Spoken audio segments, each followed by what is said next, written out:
Hello my friends, welcome back to my channel. In today's video, I'm going to be talking to you about some of the English words that are still a bit too out there for me to use. If you're new here, hello, my name is Nicole and I am Canadian, but I now live in the UK. And my husband is from England, he is British, and I've learned quite a few words over the time of me being here. So in this month of March and probably a little bit of April, I'm going to be taking you all along a series about how to be an Anglophile, because a lot of the people that I connect with online are Anglophiles too. So if you consider yourself an Anglophile or you're looking at moving over to Great Britain, I would love if you join me by pressing the subscribe button. So let's get into some of the words that I'm still a little bit too on the fence about using.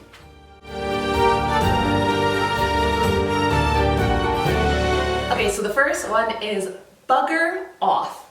Now I have heard that this one is quite rude, and I'll let you go and look up the definition of bugger or buggery, but I still can't bring myself to say it.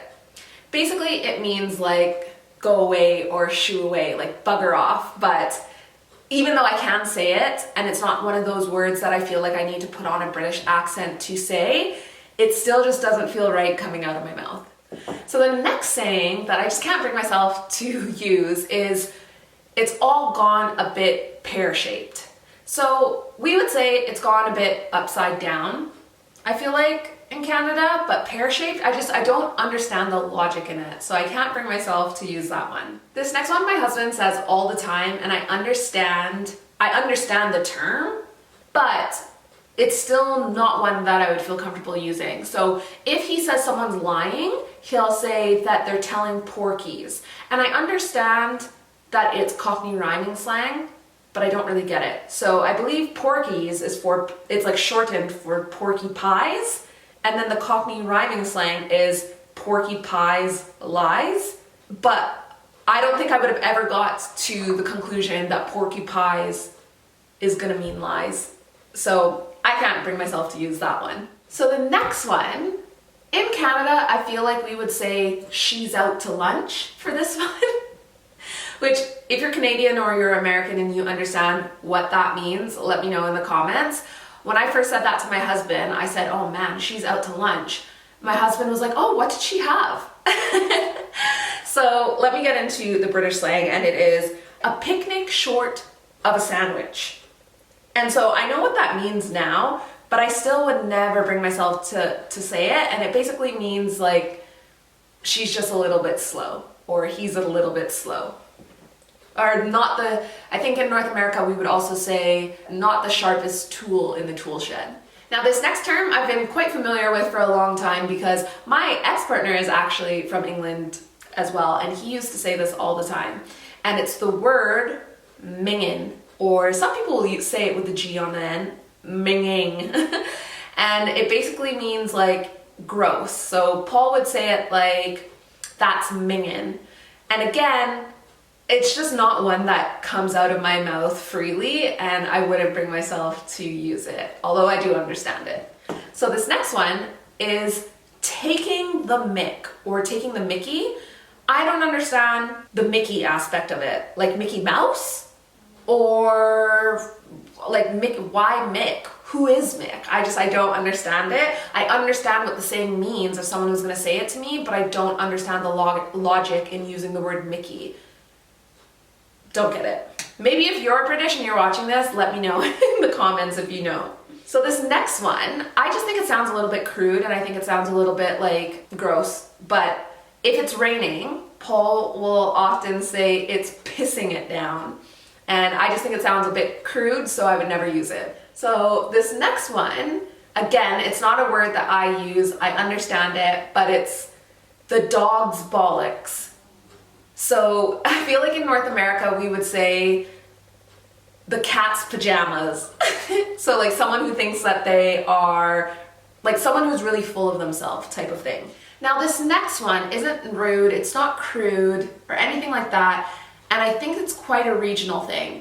But if I say, what are we having for dinner? Paul will be thinking, what are we having for lunch? And then if I say, what are we having for dinner?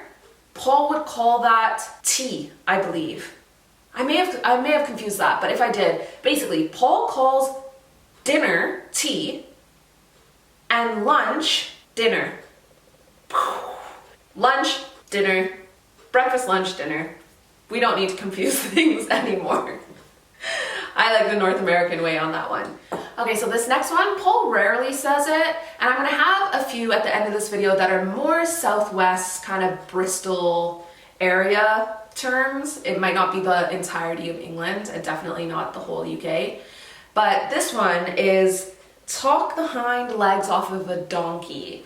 And I totally get what that one means. It's just they talk a lot, basically. But I would still never bring myself to say it. And the next one is kind of on the same vibe. It's like, he could talk for England or she could talk for England. And I totally get it, but I feel like as someone who's not from England originally, I would feel a little bit self-conscious in saying it. Okay, so this next one is lost the plot. It makes sense, but I feel like it's just one of those cultural sayings here that I would feel just a little bit silly saying it, although I do understand it. Okay, so this next one, I totally don't understand. If you are from the UK then and you understand where this came from, do let me know. But it's like referring to BO as bodge. So if someone smells, and say we're on the train, Paul will say, it smells like bodge in here. And I just don't understand where that term came from at all. Another one that Paul says is, he's cack-handed. But what is a cack? Someone tell me. So, because if I don't understand, even more so, if there's a saying that I'm gonna feel like I guess it's imposter syndrome. If I feel like I'm gonna have a little bit of imposter syndrome saying something, like it's a very stereotypical British saying, I just can't like bring myself to say it because I just feel like a fraud. But then equally, if it's a word that I don't understand, I can't bring myself to say it either. Okay, another one that, I know this video is supposed to be sayings that I like don't say, but this one does sneak in every now and then, and it's pinched.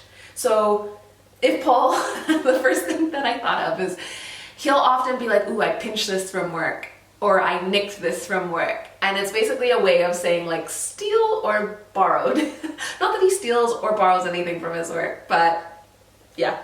So this next one, again, is kind of creeping into my vocabulary, and I didn't realize it until my friend Diana pointed it out. And she said, I now say charity shops or the shops as opposed to the grocery store or a thrift store. So it's really interesting when she pointed it out to me. I don't say the shops when I'm talking about the grocery store. I say the word shops if I'm thinking about us going to like a little convenience store.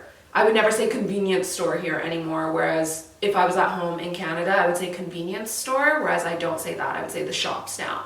But when we're talking about the grocery store, I still say grocery store, whereas Paul will call that the shops. Another word that I won't find myself saying, and I feel like even if you're in North America, you would have heard some type of Brit say this, but pissed. So I feel like in North America, if you were going to use that word, it would be like, oh, I'm pissed, like I'm pissed off. But here in the UK, if you say I'm pissed, it means you're wasted, basically. I still try to refrain from using that word for either context, just because why are we talking about urine? You know, I just don't think it's the most elegant thing to say, but it is a word that is commonly used over here. Now, the last saying that I couldn't imagine myself ever saying, and I feel so silly even saying it right now, is, and it's because I have to put on an accent to say it, but arc at E. So I'll get it put on the screen, but it would basically be like arc, or like A-R-K, and then at, and then apostrophe E-E. And it basically means like, whoa, listen to him or listen to her. So if you heard someone like bragging about themselves, you'd be like, arc at E. And there's been times where I've thought, and oh gosh, I'm just cringing that even came out of my mouth, because I feel like I I feel like I enunciate it too much, that it just doesn't flow coming out of my mouth, whereas maybe I'll insert some footage of Paul saying it. RK. But I've been here so long now that I have been out in social situations and I've heard someone like brag about themselves, and in my head I'm like, Arcady. Like, so it is slowly slipping into my vocabulary. Anyways, my friends, I hope you're enjoying this series all about being an Anglophile. If you are, I'd be so honored if you subscribed and you just join this little community to find out what the next video is going to be about. So thank you so much for watching. I hope to see you in the next one. Bye.